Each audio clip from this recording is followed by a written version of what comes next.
তওবা কবুল হওয়ার জন্য কয়েকটা শর্ত আছে, শুনবেন। এক নাম্বার শর্ত হচ্ছে অ্যাকনলেজমেন্ট, স্বীকারোক্তি, আল ইকরার। You have to acknowledge what you have done from sin. কি কি পাপ করছেন এগুলো গুনে গুনে আল্লাহরে বলবেন, আল্লাহ আমি পাপী। এই আকাশের নিচে, এই জমিনের উপর আমার চেয়ে বড় পাপী কেউ নাই, আমি সবচেয়ে বড় পাপী, আমি নরপিশাচ, আমি নাদান, আমি মূর্খ, আমি নালায়েক। চিল্লায় কোন ঠিক কিনা? এইভাবে নিজেরা ছোট করেন আর স্বীকার জানান, আল্লাহ আমি পাপী, আমার চাইতে বড় পাপী কেউ নাই। আমরা সবাই পাপী, আমাদের 14 গোষ্ঠী পাপী। জোরে কোন ঠিক কিনা? সবাই পাপী, সব আমরা পাপ করেছি। আল্লাহ আমার চেয়ে বড় পাপী কেউ নাই। এভাবে স্বীকার করেন, আল্লাহ আমি এই পাপী, আমি নামাজ, আমি মিথ্যা সাক্ষী দিয়েছি, প্রতিবেশীর উপর জুলুম করেছি, অন্যায় করেছি, খারাপ আচরণ করেছি। একটার পর একটা স্বীকার জান, এগুলো স্বীকার গেলে খুশি হয় কে? 2 নাম্বার শর্ত নাদামা, অনুতপ্ত হওয়া, repentant. You have to be repentant what you have done from sins. আপনি অনুতপ্ত হন, আপনি চোখের পানি ছাড়েন, আপনি নত হন আর আল্লাহরে বলেন, আল্লাহ আমি অনুতপ্ত, আর জীবনে করব না। 3 নাম্বার শর্ত হচ্ছে strong, what you have done from sins. যে পাপগুলো করেছেন এটা এখনই বন্ধ করেন। অনেকে কয় না এগুলো কইরা যাই, পরে কদরের রাতে মাফ চান। আছে না নাই? বলছে কদর পাবে, কোনো গ্যারান্টি আছে? কথা বলেন, আরে কদর তো অনেক দূরে, আরো একদিন যে বাঁচবো কোনো গ্যারান্টি? কথা কম। শ্বাস যেটা ভিতরে ঢুকালাম, ব্রেথ ইন, এই ব্রেথ আউট, শ্বাসটা বের করতে পারবো, কোনো গ্যারান্টি আছে? লা ইস্তাখিরুনা সাআতা ওয়া লা ইস্তাকদিমুন। 1 সেকেন্ড আগেও আসে না, 1 সেকেন্ড পরেও আসে না, সেটার নাম হচ্ছে মরণ। চিল্লায় বলেন ঠিক কিনা? তার মানে আপনাকে থেমে যেতে হবে। থামেন, অনেক হয়েছে, আর না। Stop what you have done from sins. থামেন, থেমে যান, আর করবেন না। 4 নাম্বার হচ্ছে to hate what you have done. যা আপনি করেছেন এটা মন থেকে ঘৃণা করেন। সুদ খেয়েছেন, অনুতপ্ত হয়েছেন, স্বীকার করেছেন, থেমেছেন, এবার এটা ঘৃণা করেন অন্তর থেকে, মন দিয়ে ঘৃণা করেন। 5 নাম্বার শর্ত হচ্ছে to determine that you never repeat this sin in your life again. আপনি আল্লাহরে ওয়াদা দেন, কমিটমেন্ট দেন আর বলেন, আল্লাহ আমার জীবনে পারত পক্ষে এই কাজ আমি আর করব না। এই পদ্ধতিতে যদি আমরা আল্লাহর কাছে ক্ষমা চাই, ক্ষমা করবে কে? চিল্লায় বলেন কে? আল্লাহ বলে, গোলাম যখনই ক্ষমা চাইবি আমার দরজা তোর জন্য খোলা। 24/7, সপ্তাহের 7 দিন, মাসের 30 দিন, বছরের 365 দিন তওবার দরজা খোলা আছে না নাই? শুধু 2টা সময় তওবার রাস্তা বন্ধ করে দেয় কে? 1 নম্বরে বাদাল গারগারা, মালাকুল মউত যখন চলে আসে, রূহ নেয়ার জন্য যখন টানাটানি করে, মালাকুল মউতের চেহারা যখন মুমূর্ষু রোগীটা দেখে ফেলে, মৃত্যুর পথযাত্রী যখন মালাকুল মউতকে চাক্ষুষ দেখে ফেলে, তখন তওবার রাস্তা ব্লক করে দেয় কে? তখন তওবা আল্লাহর কাছে করলে এটা কবুল হবে? আজীবন চান্স পাইছে, করে নাই। মালাকুল মউতকে যখন দেখে ফেলবেন তখন আর তওবার রাস্তা খোলা থাকবে না, ওটা ব্লক, ওটা বন্ধ করে দেয় কে? ফেরাউনও যখন মালাকুল মউতকে দেখছে আর লোহিত সাগরে ডুবতে ডুবতে যখন পানি খাইছে, পানি খাইতে খাইতে ফেরাউনের পেটটা এত বড় হয়ে গেছে, তখন ফেরাউন হাত তুলে বলে, আনা মিনাল মুসলিম, কয় আমি মুসলমান। দেখছেন কত ভালো মানুষ? ফেরাউন না যদি মুসলমান হয় তা আমরা থেকে লাভ কি? কথা বলে, তখন বলে আমি মুসলমান, তখন আর বাঁচার উপায় নাই। আল্লাহ বলে, না এখন করলে তো হবে না, তোমার সময় শেষ। কারণ তাকে যখন সাইয়েদনা মুসা আলাইহিস সালাম যাকাতের কথা বলল, সে বলল আমি যাকাত দিব না। সাইয়েদনা মুসা আলাইহিস সালাম বললেন, আযাবের অপেক্ষা কর। আল্লাহ আযাব পাঠালেন, ফাখাসাফনা বিহি ওয়া বিদারিহিল আরদ। কারণকে সহ, কারণের সব সম্পদ সহ আল্লাহ জামিনে দাবিয়ে দিতে লাগলেন। কারণও যেতে লাগলেন, হাঁটু পর্যন্ত যায় তার ভয় হয় না, কোমর পর্যন্ত যায় তার ভয় আসে না, গলা পর্যন্ত যখন মাটিতে দেবে যায় সেও হাত তুলে কয় আমি মুসলমান। কি কয়? একই সিস্টেম, ফেরাউনের সিস্টেম, আমি মুসলমান। মুসা আমার যত সম্পদ তোরে আর তোর আল্লাহরে দিয়ে দিলাম, আমারে বাঁচা।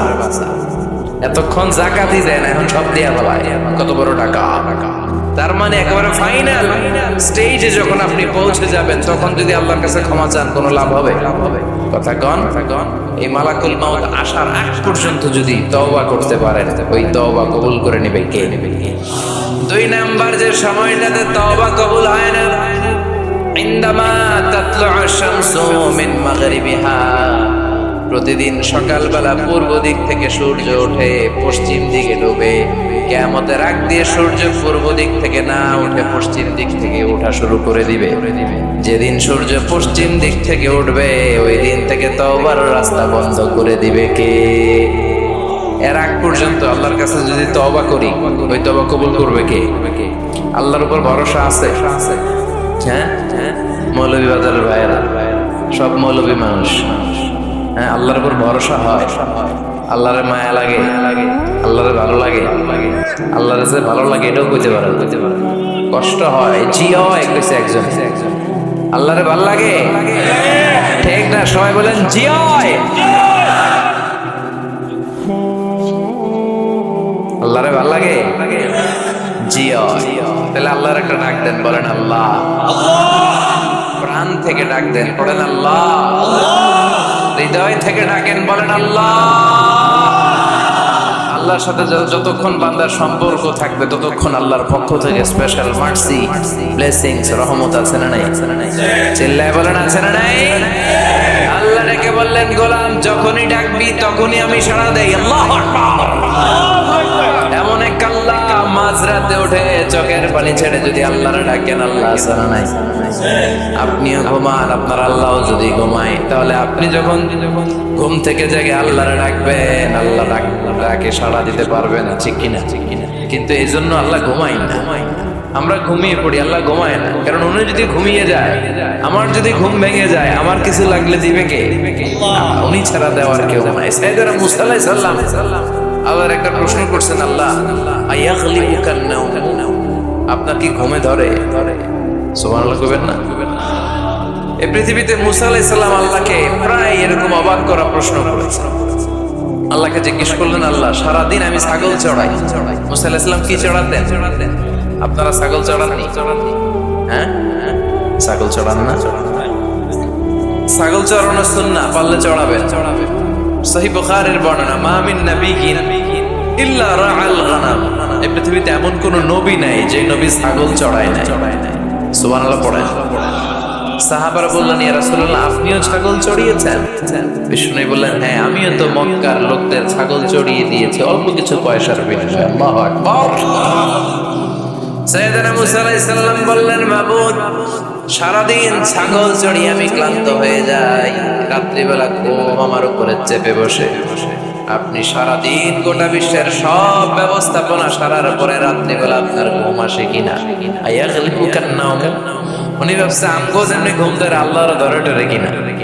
আল্লাহ এই প্রশ্নের উত্তর না দিয়ে সাইয়েদনা মুসা আলাইহিস সালামকে বললেন, দুইটা গ্লাস নাও, পানি ভর্তি গ্লাস, আর ওই গ্লাসের ভেতরে পানি নাও, নিয়ে তুর পাহাড়ের উপরে দাও। মুসা আলাইহিস সালাম গ্লাসের ভেতরে পানি নিয়ে তুর পাহাড়ের ঠায় দাঁড়িয়ে আর আল্লাহকে জিজ্ঞেস করলেন, আল্লাহ আয়াগলিবুকান নাওম, জিজ্ঞেস করলাম আপনার ঘুমে ধরছে কিনা, আপনি পানি নিতে বললেন। আল্লাহ বললেন, নো টক, কোনো কথা বলা যাবে না, যা বলেছে তা কর। তো সাইয়েদনা মুসা আলাইহিস সালামকে বললেন দাঁড়িয়ে থাকো, আর ঘুমরে বললেন তুই মুসারে ধর।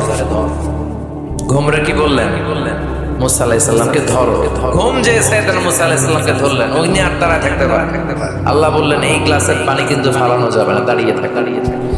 সাইয়েদনা মুসা আলাইহিস সালাম একবার ডান পাশে যায়, একবার বাম পাশে, এদিক ওদিক করে, নাড়াচাড়া করে, মাগার দাঁড়িয়ে থাকতে পারে না, কারণ ঘুম অর্ডার মানে কার? সাইয়েদনা মুসা আলাইহিস সালামকে ধরলেন। মুসা আলাইহিস সালাম আর দাঁড়িয়ে থাকতে পারে না, ঘুমের ধাক্কায় পড়ে যায়।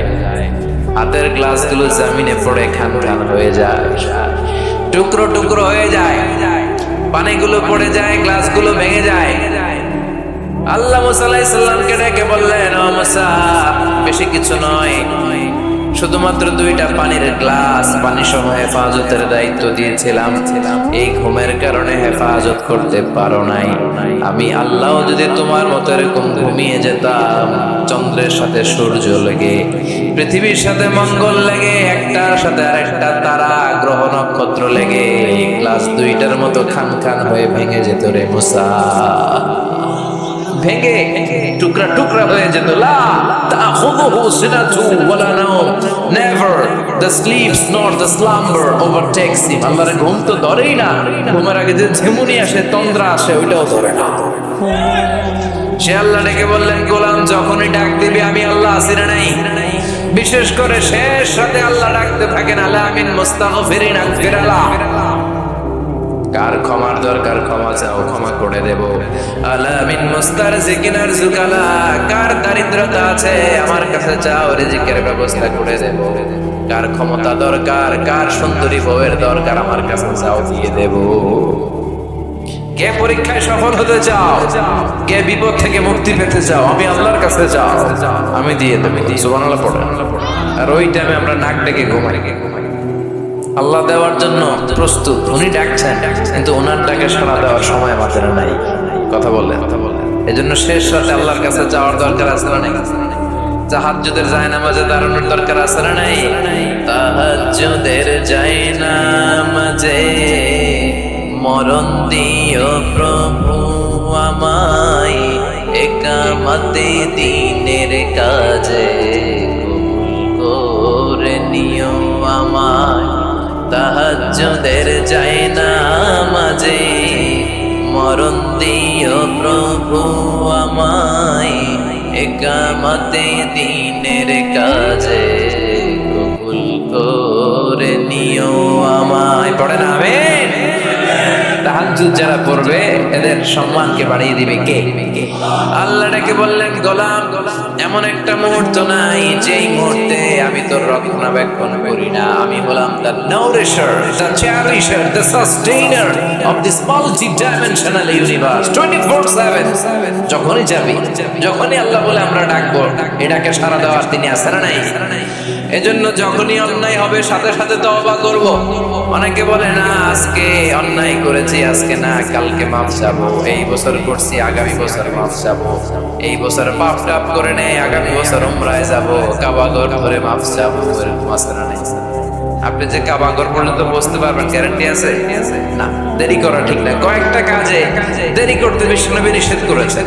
1 নাম্বার as-সালাতু ফি ওয়াক্তিহা, নামাজের সময় হলে নামাজ পড়ে নেয়। দেরি করা যাবে? সালাত প্রতিষ্ঠায় দেরি করা যায়?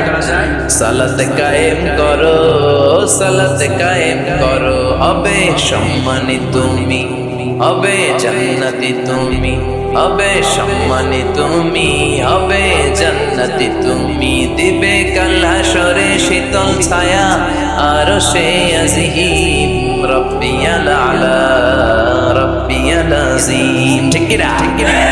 সালাতের সময় হবে তো সালাত করবে। মাইয়েত কেউ মারা গিয়েছে সাথে সাথে দাফন কাফনের ব্যবস্থা করবে। ছেলে মেয়েরা প্রাপ্ত বয়স্ক হয়েছে, বিয়ের ব্যবস্থা করবেন। ঋণী আপনি, হাতে অর্থ এসেছে, সাথে সাথে ঋণ দিবেন। এগুলোতে দেরি করা যাবে? 5 নাম্বার হচ্ছে আত-তাওবা ফাওরান, পাপ হয়েছে কোনো দেরি নয়, কালকে নয়, সকালে করেছি রাতে নয়, যখনই পাপ করেছি সাথে সাথে তওবা করব। কার কাছে? চোখের পানি ছেড়ে দেন আল্লাহর কাছে, কায়মান বাক্যে চোখের পানি ছেড়ে তওবা করেন। অনেকে মনে করে হুজুর ডেকে তওবা করানো লাগে। কথা কন, মৌলভী বাজারে এগুলা নাই, আছে? মনে করে যে পীর সাহেবের হাতে হাত রেখে তওবা করতে হবে, ইমাম সাহেবকে লাগবে, বড় হুজুরের লাগবে, হুজুর আসতে না পারলে মনে হয় তওবা হবে না। এরকম চিন্তা ভাবনা করার কোনো সুযোগ আছে না। আপনার রবের কাছে আপনি ক্ষমা চাইবেন, কাউরে লাগবে না। চোখের পানি ছাড়েন, আল্লাহরে ওয়াদা দেন আল্লাহ আর করবেন। আল্লাহর কাছে ক্ষমা চান, আপনারে ক্ষমা করবে কে? উনি হচ্ছেন ক্ষমাশীল। প্রতিনিয়ত ক্ষমা চান, যতবার অন্যায় হবে ক্ষমা চান। বিশ্বনবী প্রতিদিন ক্ষমা চাইতেন কয়বার? চিল্লায় বলেন। 70 বারেরও বেশি। আকসার মিন 70 মাররা, 70 বারেরও বেশি বিশ্বনবী পড়তেন আস্তাগফিরুল্লাহ। কি পড়তেন? আওয়াজ করে পড়েন আস্তাগফিরুল্লাহ। আবার পড়েন আস্তাগফিরুল্লাহ। আর বিশ্বনবী বলতেন মান লাজিমাল ইস্তিগফার জাআলাল্লাহু লাহু মিন কুল্লি দিকিন মাখরাজা। সব সময় যে ইস্তিগফার পড়বে সে যদি কোনো বিপদে আটকে যায় বিপদ থেকে উদ্ধার করবে কে? আমাদেরকে বিপদ থেকে উদ্ধার করে কে? না আমাদের বড় পীর সাহেব, না আপনাদের এখানে শাহজালাল ইয়ামানির মাজার আছে তো উনি উদ্ধার করে এলাকার লোকদেরকে? হ্যাঁ হ্যাঁ, উদ্ধার করে কে? বাঁচাতে পারে কে? তরাতে পারে কে? সুস্থ রাখতে পারে কে? সফলতা দান করতে পারে কে? জান্নাত দিতে পারে কে? আল্লাহ ছাড়া কেউ কিছু করতে পারে না, এমনকি বিশ্বনবীও কিছু করতে পারে না, ঠিক কিনা? বিশ্বনবীর কাছেও চাওয়া যায় না, কারণ বিশ্বনবী নিজেও চাইতেন কার কাছে? বিপদে আপদে সব সময় আমরা একটা সত্তার কাছে চাই, চিল্লা বলেন তিনি কে? এজন্য বিশ্বনবী বলতেন যারাই সব সময় ইস্তিগফারের সাথে লেগে থাকবে তারা প্রথমত আল্লাহর কাছে বিপদ থেকে মুক্তি পেয়ে যাবে। বিপদে বললেই মুক্তি। মান লাজিমাল ইস্তিগফার জাআলাল্লাহু লাহু মিন কুল্লি দিকিন মাখরাজা ওয়া মিন কুল্লি হাম্মিন ফারাজা। আর আপনাকে দুশ্চিন্তা মুক্ত করে দিবে কে? এগুলো হচ্ছে ফাদাইলুল ইস্তিগফার, ইস্তিগফারের ফজিলত। বিপদে পড়বেন আপনার বিপদ মুক্ত করে দিবে, টেনশন মুক্ত করে দিবে। আমাদের সমাজে টেনশন আছে না নাই? মৌলভীবাজারে মাশাআল্লাহ এগুলো নাই। হ্যাঁ হ্যাঁ, কি টেনশন বলেন? কিসের এত টেনশন আপনাদের? সবার চেহারা কত সুন্দর, কি হাসি খুশি, হ্যাঁ খেয়ে দে নাদুস নাদুস সবাই। কিসের টেনশন বলেন? বলেন কিসের? কিসের? জীবনের টেনশন, মরণের টেনশন, ক্যারিয়ারের টেনশন, বাড়ি ভাড়া, বিদ্যুৎ বিল, পুলিশের দৌড়ানি, র্যাবের দৌড়ানি আছে না নাই? এই এলাকায় এগুলো নাই। তার মানে টেনশনের শেষ নাই। রাস্তায় বেরিয়েছে যে কোনো মুহূর্তে সড়ক দুর্ঘটনা আছে না নাই? যে কোনো মুহূর্তে চলে যেতে পারে। কে আগে যাবে কে পরে যাবে কোনো সিরিয়াল নাই। মুরব্বীরা বেঁচে থাকে, মাঝে মাঝে যুবকরা মরে যায়। হাসপাতালে রোগীগুলো বেঁচে থাকে, ডাক্তার মরে যায়। কথা কন, কথা কন। নাকি মৌলভীবাজারে ডাক্তার মরে না? হ্যাঁ হ্যাঁ, এই এলাকার ডাক্তাররা মরে না? মরে। কে যে কখন চলে যাবে কোনো হদিস নাই।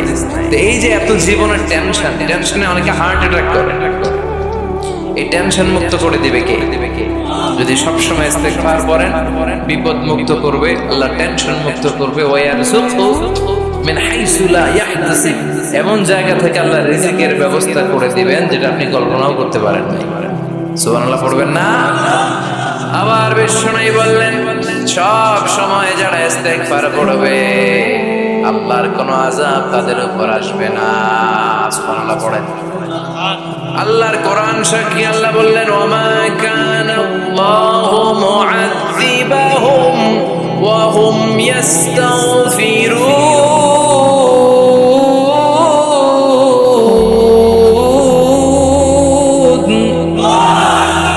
যতক্ষণ আমার বান্দাগুলো, আমার গোলামগুলো আমার কাছে ক্ষমা চাইতে থাকবে আমার বান্দার উপরে আমার কোনো আযাব পতিত হবে না। সুবহানাল্লাহ পড়েন। সবসময় আযাব থাকবেন, বিপদ মুক্ত থাকবেন, কিন্তু শর্ত হচ্ছে সবসময় কি করতে হবে? 5 নম্বর ইস্তিগফারের ফজিলত হচ্ছে বেশি বেশি ইস্তিগফার করলে আল্লাহ তাআলা আপনাকে মুস্তাজাবুদ দাওয়া বানায় দিবে। কি বানায় দিবে? মুস্তাজাবুদ দাওয়া মানে এমন ব্যক্তি আপনি হয়ে যাবেন, আপনি হাত তুলতে দেরি ওই দোয়া কবুল হতে দেরি হবে। সুবহানাল্লাহ পড়বেন না? মুস্তাজাবুদ দাওয়া হতে মন চায়?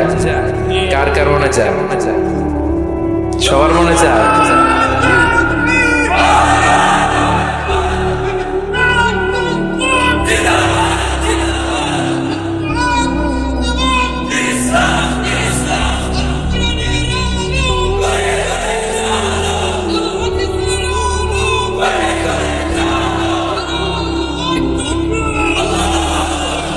আমাদের সবাইকে তুমি মুস্তাজাবুদ দাওয়া হিসেবে কবুল করো। আপনারা ইমাম আহমদ ইবনে হাম্বলের নাম শুনেছেন? অনেক বড় মুহাদ্দিস ছিলেন, হাম্বলি মাযহাবের অনেক বড় ইমাম। উনি একক হাদিসের গ্রন্থ হিসেবে পৃথিবীর সবচাইতে বড় হাদিসের কম্পাইলেশনটা নিজে করেছেন, মুসনাদ আহমদ ইবনে হাম্বল। 40,000-এর মতো হাদিস আছে ওই কিতাবে। তিনি তার শেষ জীবনটা সফর করে করে দেশ থেকে দেশান্তরে ছুটে বেড়িয়েছে। তিনি হাদিস সংগ্রহের কাজে এক সফরে বেরিয়েছেন, লম্বা সফরে, ওনার জীবনী থেকে নেয়া।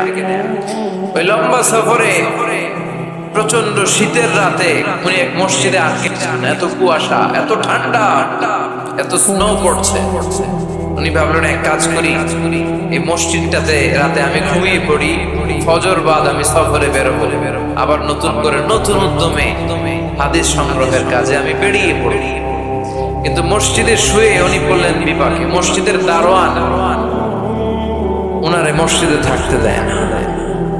উনি বললেন, বাবা আমি ফজরের সালাতে এই মসজিদে পড়বো নিয়ত করেছি, আমি ফজরের মুসল্লি, রাতটা তুমি কাটাতে দাও, আমি সকাল হতে না হতেই চলে যাও। কিন্তু দারোয়ান তো থাকতে দেয় না, ছোট বান্দা। সে বললো, বেরোন, মসজিদে থাকা যাবে না, বের হয়ে যায়। কারণ দারোয়ান চিনতে পারেনি যে উনি জগৎ বিখ্যাত মুহাদ্দিস, এত বড় আলেমে দ্বীন। দারোয়ান ওনাকে চিনেনি। উনি বাধ্য হলেন মসজিদ থেকে বেরোতে। মসজিদ থেকে বেরোয় হাঁটতে লাগলেন, আর শীতে কাঁপতে লাগলেন। হঠাৎ দেখলেন একটা বাজার, আর ওই বাজারে খাব্বাস যুবক রুটি বিক্রেতা রুটি বানায়। কি বানায়? ওই খাব্বাসকে যে সালাম দিলেন, আসসালামু আলাইকুম, বাবা আমি তোমার রুটির দোকানের পাশে বসতে চাই, একটু আগুন পোহাতে চাই, যদি তুমি অনুমতি দাও। খাব্বাস বলে, আহলান ওয়া সাহলান ওয়া মারহাবান বিকা, আসেন বসে যান, বিশ্রাম, আগুন পোহাগুন। আপনি আগুন পোহালে আমার ক্ষতি কি? সুবহানাল্লাহ কইবেন না? কি ভদ্র যুবক। সাইয়েদনা ইমাম আহমদ ইবনে হাম্বল আল্লাহর শুকরিয়া করলেন, বসলেন, আগুন পোহাতে লাগলেন, আর হাদিসের বই পড়তে লাগলেন। আর দেখলেন এ খাব্বাস রুটি দোকানদারের মালিক, যুবক রুটি বিক্রেতা, রুটি বানায় আর কিছুক্ষণ পর পর পড়ে আস্তাগফিরুল্লাহ, কিছুক্ষণ পর পর সে শুধু পড়ে আস্তাগফিরুল্লাহ। রুটি বানায় পড়ে আস্তাগফিরুল্লাহ, খামির বানায় পড়ে আস্তাগফিরুল্লাহ, চুলার মধ্যে রুটি ঢুকিয়ে দেয় আর পড়ে আস্তাগফিরুল্লাহ, শুধু আস্তাগফিরুল্লাহ। কেউ রুটি কিনতে আসলে তাকে রুটি দেয় আর পড়ে, টাকা নিয়ে ক্যাশ বক্সে রাখে আর কি পড়ে, শুধু এটাই। ইমাম আহমদ ইবনে হাম্বল কৌতূহলবশত জিজ্ঞেস করলেন, ইয়া শাব মালাক দাইমান তাকরাউনা আস্তাগফিরুল্লাহ, এই যুবক ঘটনা কি? আসার পর থেকেই খালি দেখতেছি আস্তাগফিরুল্লাহ, আস্তাগফিরুল্লাহ, আস্তাগফিরুল্লাহ। কেন? যুবক বলে, ইস্তিগফার বেশি বেশি পড়ার কারণে আমি জীবনে অনেক কিছু পেয়েছি। কি পেয়েছো? জাআলানিল্লাহু তাআলা মুস্তাজাবাদ দাওয়া, এই দোয়ার বরকতে আমার আল্লাহ আমারে মুস্তাজাবুদ দাওয়া বানিয়ে দিয়েছে। আমি যা চাই তাই পাই, যা দোয়া করি তাই কবুল। সুবহানাল্লাহ কইবেন না? ইমাম আহমদ ইবনে হাম্বল তো অবাক, বলে কি এই ছেলে, আমি এত বড় মুহাদ্দিস, আমিও তো মুস্তাজাবুদ দাওয়া নই, আমিও তো না, কি করে সে মুস্তাজাবুদ দাওয়া হলো? আরো কৌতূহল নিয়ে জিজ্ঞেস করলেন, আনতা মুস্তাজাবুদ দাওয়া, তুমি মুস্তাজাবুদ দাওয়া, ওয়া কাইফা যালিক, কিভাবে এটা সম্ভব, কেমন করে হলে? সব দোয়া তোমার কবুল হয়েছে? সে বলল, হ্যাঁ, আমি জীবনে যা চেয়েছি আমার সব দোয়া আল্লাহ কবুল করে নিয়েছে, তবে একটা দোয়া ছাড়া। কয়টা? কথা বলেন। এবার ওনার কৌতূহল আরো বেড়ে গেল। সব দোয়া কবুল হয়েছে, আবার একটা কবুল হয় না, এটা কেমন কথা? উনি কৌতূহল নিয়ে জিজ্ঞেস করলেন, ইয়া শাব আইয়ু দুআইন যালিক, ওটা কোন দোয়া যে দোয়া এখনো তোমার কবুল হয় না? এবার যুবক বলতে আরম্ভ করলো, আমি জীবনে যত দোয়া করেছি প্রতিটা দোয়াই আল্লাহ কবুল করে নিয়েছে, একটা দোয়া ছাড়া, সেটা আল্লাহ কবুল করেনি। সেটা হচ্ছে আমি জীবনে আল্লাহর কাছে চেয়েছি, আল্লাহ শুনেছি এই জামানার সবচেয়ে বড় মুহাদ্দিস, ওনার নাম নাকি ইমাম আহমদ ইবনে হাম্বল, আমি যেন ওনাকে আমার দুটি নজর দিয়ে দেখে মরতে পারি, আল্লাহ তুমি কবুল করো। এই দোয়াটা আমি প্রতিদিন করি, কিন্তু আল্লাহ কবুল করে না, আমার এই দোয়াটা কবুল হয় নাই, বাকি সব দোয়া কবুল হয়েছে। ইমাম আহমদ ইবনে হাম্বল আর ধৈর্য ধারণ করতে পারলেন না, চোখের পানি ছেড়ে দিলেন, আর যুবককে বললেন, ইয়া শাব তোমার এই দোয়াটাও কবুল হয়েছে, তোমার এই দোয়াটাও আল্লাহর কাছে কবুল হয়েছে। আনা আহমদ ইবনে হাম্বল, আমি সেই আহমদ ইবনে হাম্বল মুহাদ্দিস দাহার, আমার সাথে দেখা করার জন্য আল্লাহ আমার দরবারে তোমারে পাঠায় নাই, আমারে তোমার দরবারে নিয়ে এসেছে। আমি আহমদ ইবনে হাম্বল মুহাদ্দিস দাহার, এই যুগের সবচেয়ে বড় মুহাদ্দিস, আমি সেই ব্যক্তি। এবার যুবক আর ধৈর্য ধারণ করতে পারে না, চিৎকার দিয়ে আল্লাহর শুকর আদায় করে সাইয়েদনা ইমাম আহমদ ইবনে হাম্বলকে জড়িয়ে ধরে, হাতে হাত রেখে মুসাফা করে, কপালে চুমু খায় আর বলে, ইমাম আপনি ঠিকই বলেছেন, আজকের এই গভীর রজনীতে আমার এই দোয়াটা আল্লাহ কবুল করে নিল। মুস্তাজাবুদ দাওয়া। সবসময় যদি এভাবে ইস্তেগফারের সাথে লেগে থাকা যায়, ইস্তেগফারের আমলটা যদি করা যায়, এখানকার যারা আছেন এদের মধ্যে অনেকে মুস্তাজাবুদ দাওয়া হয়ে যাবে। মুস্তাজাবুদ দাওয়ার কিছু শর্ত আছে। হালাল ঢুকাইতে হবে ভিতরে। কি ঢুকাইতে হবে? হারাম দিয়ে যদি লা ইয়াদখুলুল জান্নাতা জাসাদুন উযিয়া বিহারাম, হারাম খেয়ে নাদুস নুদুস হয়ে পুষ্ট হয়ে যে দেহটা বড় হয়, ওই দেহ কশিন কালো জান্নাতে ঢুকবে না। ইন্নাল্লাহা তাইয়্যিব লা ইয়াকবালু ইল্লা তাইয়্যিবা। আবার আল্লাহ পবিত্র, আল্লাহ পবিত্র ছাড়া কোনো কিছু কবুল করেন। আপনি হারাম টাকা দিয়ে 10 কোটি টাকা দিয়ে মৌলভীবাজারের সবচাইতে আই ক্যাচিং একটা মসজিদ বানিয়েছেন, আল্লাহর কাছে এটার কোনো দাম নাই। কথা কন। আর আপনি মসজিদের নির্মাণ কাজে আপনার পকেটে টাকা নাই, বাজার করে যাচ্ছিলেন, 5 টাকার একটা খুচরা নোট দান করেছেন, এটার মর্যাদা আল্লাহর কাছে বেশি, কারণ এটা হালাল উপার্জন দিয়ে দান করেছেন। আর হারাম উপার্জন থেকে 10 কোটি টাকার মসজিদ বানালো, আপনার আমল নামায় কিছুই যুক্ত হবে না। চিল্লায় এখন ঠিক কিনা? এজন্য সবসময় হালাল খাইতে রাজি আছেন তো? প্রিয় ভাইয়েরা, খেয়াল রাখবেন, হালাল এটা বরকতময়, হালাল এটা কল্যাণকর, হালাল এটা পবিত্র, হালাল এটা স্বাস্থ্যকর, হালাল যেটা এটা পরিবেশ বান্ধব। সুবহানাল্লাহ পড়েন। এজন্য আমরা সব সময় জীবনের প্রতিটি অঙ্গনে হালাল মেনটেন করব। কি মেনটেন? আমরা এই হালাল হারামেও ভাগ করি। কি করি? অনেক লোক আছে, এই লোকের যদি আপনি শুকরের গোশত ভাইজা দেন, সরকারি চাকরিজীবী বাংলাদেশের মুসলমান ভাই, শুকরের গোশত খাবে? কথা কন। কেন খায় না? কারণ এটা যেই লোকটা হারাম হওয়ার কারণে শুকরের গোশত খায় না, ও কিন্তু টেবিলের নিচ দিয়ে ঠিকই হারাম ঘুষ লক্ষ লক্ষ টাকা রিসিভ করে। চিল্লা এখন ঠিক কিনা? তার মানে হারামের মধ্যে ভাগ করে ফেলাইছি আমরা। সুবিধাজনক হারাম নেই, হারাম খাই, ওইটাতে আপত্তি নাই, কিন্তু যেটাতে অসুবিধা ওইটার সাথে আমরা নাই। চিল্লা এখন ঠিক কিনা? খাওয়ার ক্ষেত্রে মুসলমানরা হালাল খুঁজে, হালাল ফুড খুঁজে, কিন্তু অর্থের ক্ষেত্রে হালালের বাস বিচার করে না। টেবিলের নিচ দিয়েও নেয়, উপর দিয়েও নেয়, আবার পারলে বন্দুক ঠেকাইয়াও নেয়। আছে না নাই? মৌলভীবাজার মাশাআল্লাহ এগুলো নাই। কি আছে? আল্লাহ হেফাজত করুন। তাহলে বুঝলাম হালালে বরকত, হারামে কোনো বরকত আছে? কথা বলেন।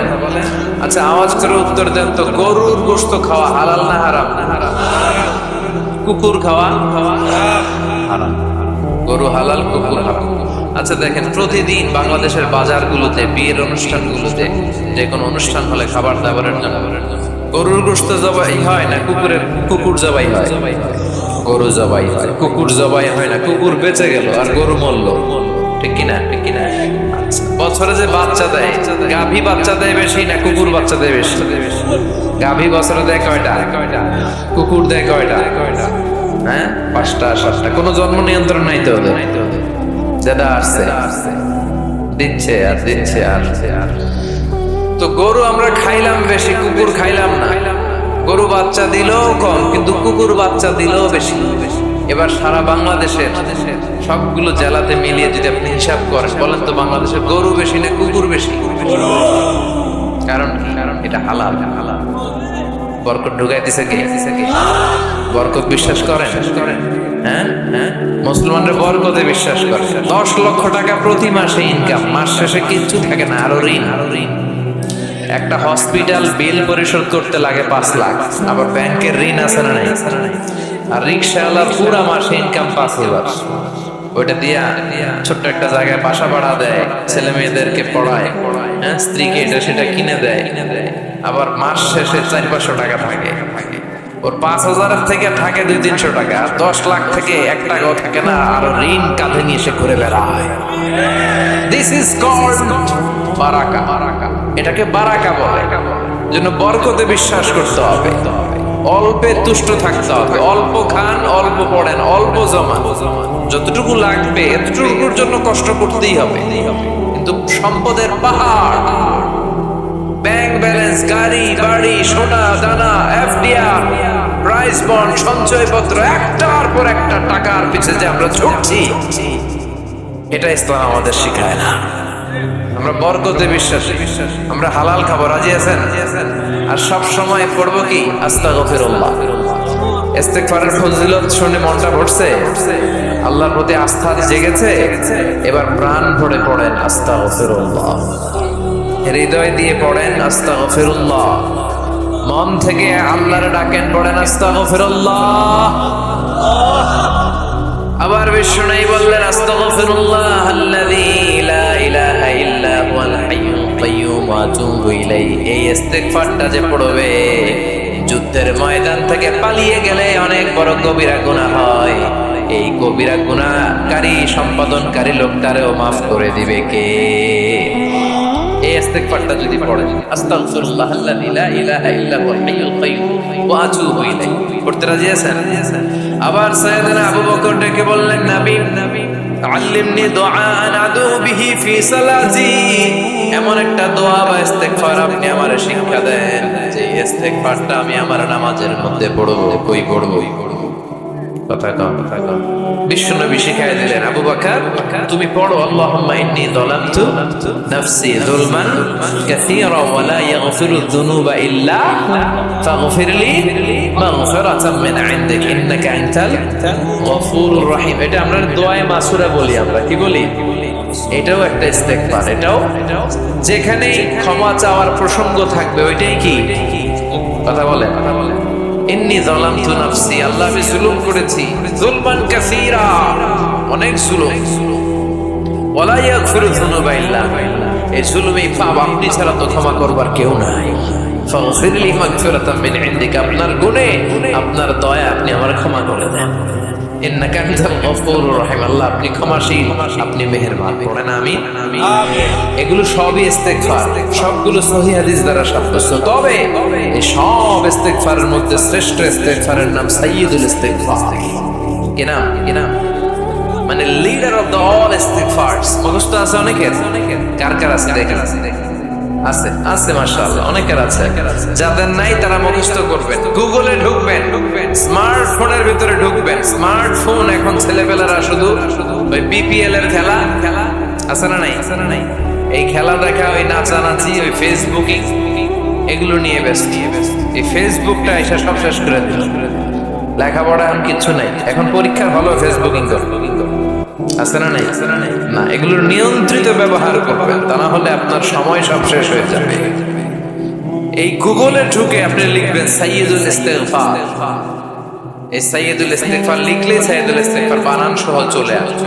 মৌলভীবাজার ভাইরা এটা মুখস্থ করতে হবে। বিষ্ণু বলেছেন, কেউ যদি দিনের বেলা এই সাইয়্যিদুল ইস্তেগফার পড়ে, ওই দিনে মৃত্যু হলে সে জান্নাতি। এই সাইয়্যিদুল ইস্তেগফার যদি কেউ রাতে পড়ে, ওই রাতে মৃত্যু হলে সে জান্নাতি। এই সাইয়্যিদুল ইস্তেগফার মুখস্থ না করে থাকা যায়? কথা বলেন। আল্লাহুম্মা আনতা রাব্বি লা ইলাহা ইল্লা আনতা খালাকতানি ওয়া আনা আবদুক ওয়া আনা আলা আহদিকা ওয়া ওয়া'দিকা মাস্তাতা'তু আউযু বিকা মিন শাররি মা সানা'তু আবু'ু লাকা বিনি'মাতিকা আলাইয়া ওয়া আবু'ু বিযামবি ফাগফিরলি ফাইন্নাহু লা ইয়াগফিরু যুনুবা ইল্লা আনতা। পড়েন, চিল্লায় পড়েন আমিন। তাহলে তাওবা ইস্তেগফার, পাপ হইলেই এই তাওবা ইস্তেগফারের দরকার আছে না নাই? প্রতিদিন কয়বার? কমসে কম 100 বার। ইস্তেগফার কয়বার পড়বো? রাস্তা দিয়ে হেঁটে যাচ্ছেন, বাজারের ব্যাগ হাতে, কিচ্ছু করার নাই, কি পড়বেন? আস্তাগফিরুল্লাহ। চিল্লায় পড়েন, কি পড়বেন? বিষ্ণুই বলতেন, জিহ্বাটারে ভিজিয়ে রাখো আল্লাহর জিকির দিয়ে। লা ইয়াজালু লিসানুকা রাতবান মিন যিকিরিল্লাহ, একটা মুহূর্ত যেন আল্লাহর জিকির ছাড়া সময়টা না কাটে। ঠিক কি না? লা ইলাহা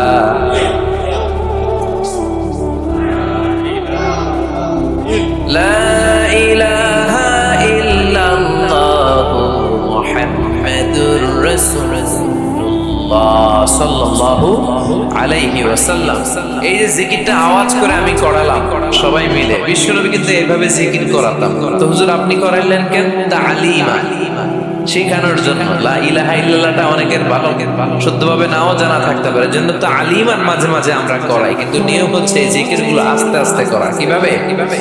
আল্লাহ বলেন ওয়াজকুর রাব্বাকা ফি নাফসিকা তাদাররুআ ওয়া খীফা ওয়া দুনাল জারি মিনাল কাওলি বিল গুদুবি ওয়াল আসাল ওয়া লা তাকুম মিনাল গাফিলিন। আল্লাহু আকবার। আল্লাহ বললেন আমার জিকির করো বিনয়ের সাথে, ধীর চিত্তে, আস্তে আস্তে, চিল্লা ফাল্লা করে নয়। কার কথা? লাফালাফি করে নয়। কার কথা? ভদ্রভাবে মনে মনে একা একা যখন থাকেন, নামাজের আগে পড়ে সব সময় জিহ্বাটারে আল্লাহর জিকির দিয়ে ভিজিয়ে রাখে।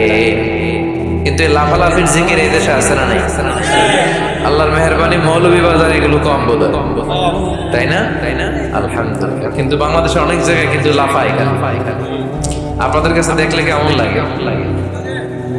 আমি এখন জিকিরের কথা কইতেছি, কেউ যদি আইসা আমারে ধরে, হ্যাঁ, এদিক থেকে এসে যদি আমার কাঁধে ওঠে, আমার মাইক যদি ধাক্কা মারে, আমি তো দৌড়। কথা কন, হ্যাঁ। তো এইটা কেমন জিকির রে ভাই? আমি জিকির করাচ্ছি, আপনি লাফাচ্ছেন কেন? বিষ্ণু ইসলাম এবং ওনার সাহাবারা যখন জিকির করতেন, তাসবিহ পড়তেন, কোন জিকির করার সময় এরকম বিষ্ণুনবী জিকির করতেছেন, সাহাবারা লাফাইতে লাফাইতে খেজুর গাছের উপরে পাওয়া যায়, হাদিসে পাওয়া যায়। অথবা বিষ্ণুনবী তাসবিহ পড়তেছেন, জিকির করতেছেন, সাহাবারা লাফাইতে লাফাইতে বিষ্ণুনবীর কান্দে আছে। তাহলে এগুলো করা যাবে। আবার অনেক জায়গায় এমন জিকির করে, হুই হাই হেই হো আছে না নাই?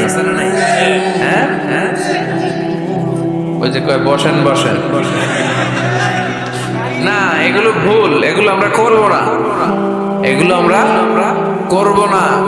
এই যেটা উচ্চারণ করলো, এই কথাটা বলতেই পারি না কোথাও।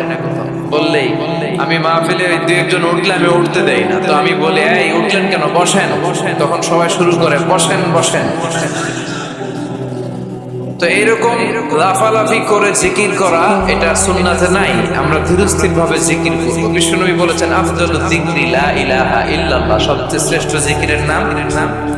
আবার এটার নাম কালিমায়ে তাইয়্যিবা। এটার নাম কি? বিশ্বনবী বললেন মান ক্বালা লা ইলাহা ইল্লাল্লাহ মুখলিসান মিন কলবিহি দাখালাল জান্নাহ। ইয়াকিনের সাথে, ঈমানের সাথে একবার যে তার জীবনে পড়তে পারলো লা ইলাহা ইল্লাল্লাহ, তার জান্নাতের মালিক বানায়া দিবে কে? আবার আল্লাহ বললেন দারাবাল্লাহু মাসালান কালিমাতান তাইয়্যিবাতান কাশাজারাতিন তাইয়্যিবাতিন আসলুহা সাবিতুন ওয়া ফারউহা ফিস সামা। সুবহানাল্লাহ পড়েন। এটার নাম দিলেন আল্লাহ কালিমায়ে তাইয়্যিবা। এই লা ইলাহা জিকিরের নাম কি বলেন? কালিমায়ে পবিত্র বাক্য। এর চেয়ে পবিত্র আর হয় না। মুস্তাদরাকে হাকিম সহিহ ইবনে হিব্বানে এসেছে, সাইয়েদনা মুসা আলাইহিস সালাম আল্লাহকে জিজ্ঞেস করলেন, আল্লাহ এমন একটা দোয়া, এমন একটা জিকির আপনি আমারে শিক্ষা দেন যে জিকিরটা দিয়ে আমি আপনারে ডাকবো। কে প্রশ্ন করলেন? মুসা আলাইহিস সালাম। উত্তর করেন, কে প্রশ্ন করেছে? মুসা আলাইহিস সালাম। কাকে প্রশ্ন করেছে? কি প্রশ্ন করেছে? যে আল্লাহ এমন জিকির শিক্ষা দেন যেটা আমি ছাড়া কেউ জানবে না, আমি আপনারা ডাকবো এটা। আল্লাহ বললেন মুসা তুমি পড়ো লা ইলাহা। মুসা আলাইহিস সালাম বললেন আল্লাহ এটা কি কইলে? আমি বললাম এমন একটা যেটা দিয়ে আমি ডাকবো আর কেউ জানে না। এটা তো সবাই জানে, এটা জাতীয় জিকির, এটা আন্তর্জাতিক জিকির, সবার মুখস্থ। আল্লাহ বললেন এটাই শ্রেষ্ঠ জিকির, এর চেয়ে শ্রেষ্ঠ জিকির আর হয় না। আল্লাহ ডেকে বললেন মুসা লাউ তাদাউ লা ইলাহা ইল্লাল্লাহ ফি কাফা ওয়াস সামাওয়াতু ওয়াল আরদু ফি কাফা, সাত আকাশ সাত জমিন যদি এক পাল্লায় রাখো, লা ইলাহাকে যদি আরেক পাল্লায় রাখো, লা রাজাহাত কাফাতু লা ইলাহা ইল্লাল্লাহ, মুহূর্তের মধ্যে লা ইলাহার পাল্লাটা ভারী হয়ে যাবে। সাত আকাশ সাত জমিন এক পাল্লায়, লা ইলাহা আরেক পাল্লায়, ভারী হবে কোনটা? সবসময় লা ইলাহা জিকির করতে রাজি আছেন? আবার বিশ্বনবী বলছেন আহাব্বুল কালামি ইলাল্লাহি আরবা, আল্লাহর কাছে সবচেয়ে প্রিয় কথা চারটি। মৌলভীবাজারের ভাইয়েরা চিল্লায় কোন আল্লাহর কাছে সবচেয়ে প্রিয় কথা কয়টি? জোরে বলেন কয়টি? এক হলো সুবহানাল্লাহ, দুই হলো আলহামদুলিল্লাহ, তিন হলো লা ইলাহা ইল্লাল্লাহ, চার হলো আল্লাহু আকবার। এই চারটা কথা আল্লাহর কাছে প্রিয়। পড়তে রাজি আছেন? মনে থাকবে তো?